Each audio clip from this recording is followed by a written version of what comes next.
हमारे व्यस्त जीवन में ईश्वर की आवाज़, ईश्वर की खोज के मार्ग में, सत्य की खोज के रास्ते में जो भ्रम उत्पन्न होते हैं या संदेह उठते हैं, इनका क्या योगदान हो सकता है।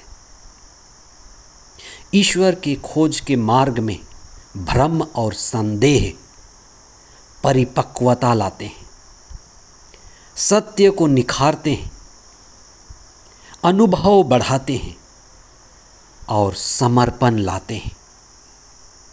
सुक्ति ग्रंथ में राजा सुलेमान ने अध्याय 23 पद संख्या 7 में कहा है, व्यक्ति वैसा है जैसा वह मन में सोचता है।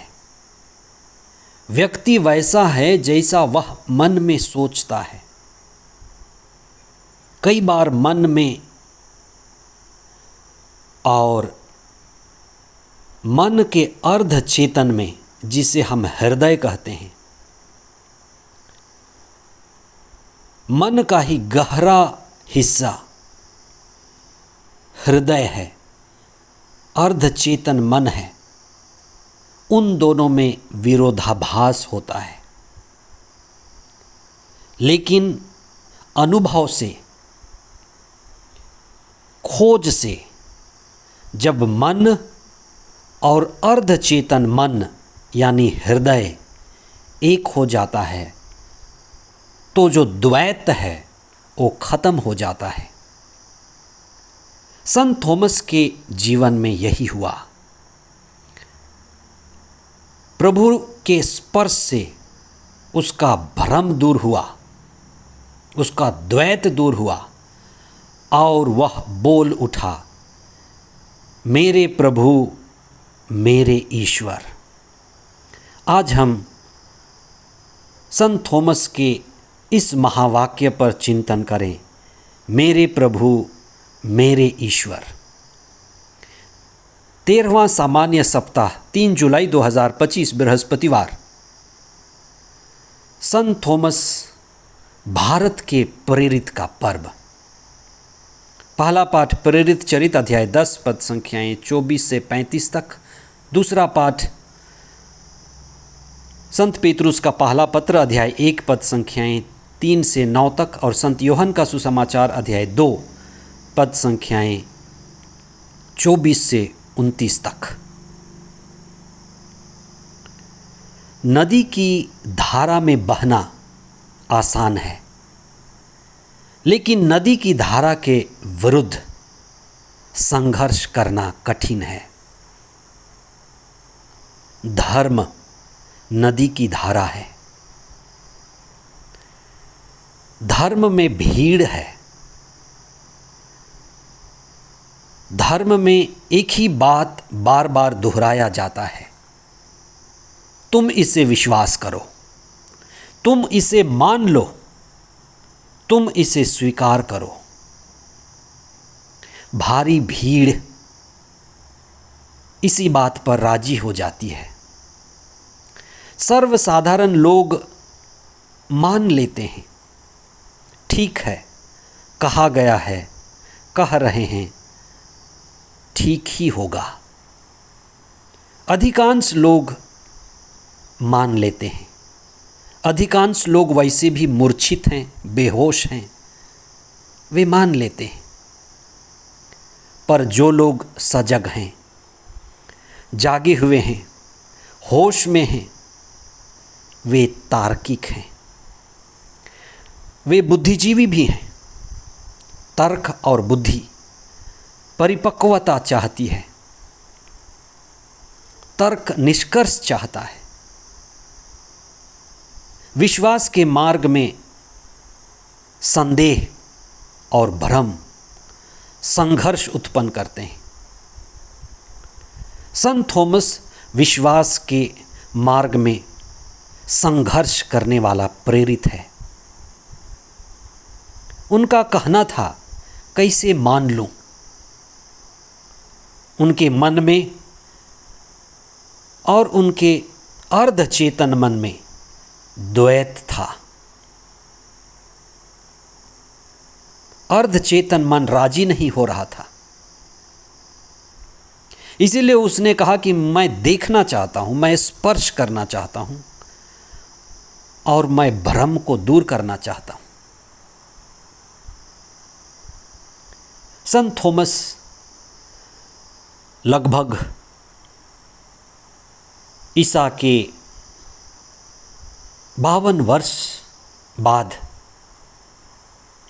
दक्षिण भारत में आए। वे प्रथम सदी में आए। बड़े आश्चर्य की बात है कि प्रथम सदी में ही ईसा का आध्यात्मिक संदेश, उनकी शिक्षा संत थॉमस भारत ले आए थे। संत थॉमस को संदेह करने वाला प्रेरित भी कहा जाता है। विद्यालय में, क्लास में जो विद्यार्थी बड़ा संदेह करता हो, दिए गए उत्तर का, जवाब का आसानी से समझौता नहीं करता, कई बार वह सवाल पूछता है, लोग या गुरु, शिक्षक कई बार उसे विद्रोही मान सकते हैं, कई बार मंदमती, बुद्धिहीन मान सकते हैं, कई बार हम उसे तार्किक कह सकते हैं। संत थॉमस का संदेह, उनका भ्रम, उनकी कमजोरी नहीं थी, उनकी ताकत थी। वे जागे हुए प्रेरित थे, वे साहसी भी थे, वे जिज्ञासु भी थे।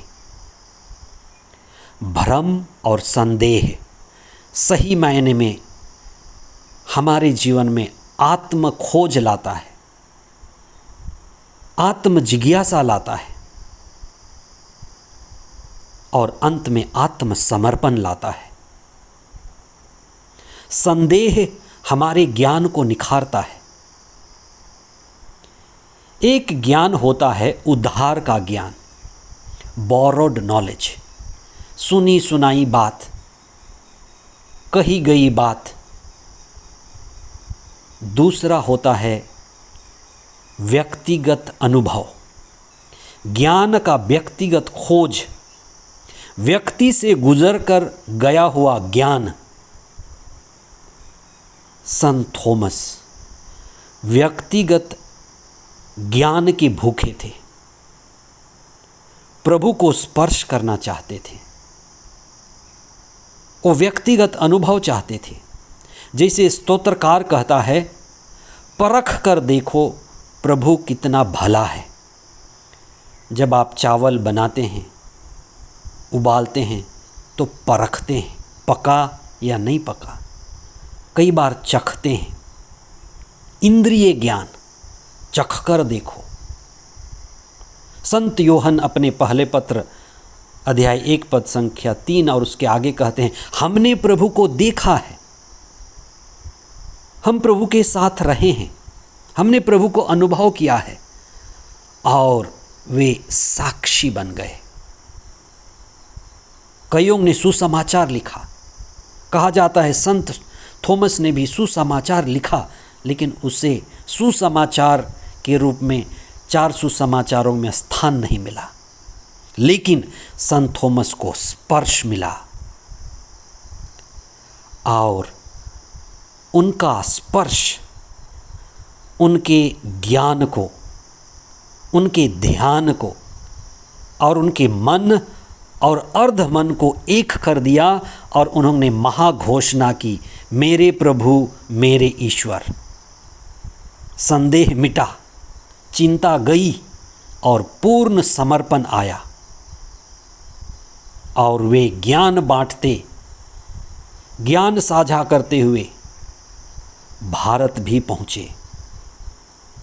इसलिए हम सभी धन्यभागी लोग हैं जो प्रथम सदी में ही प्रभु के संदेश को अपने देश में पाए।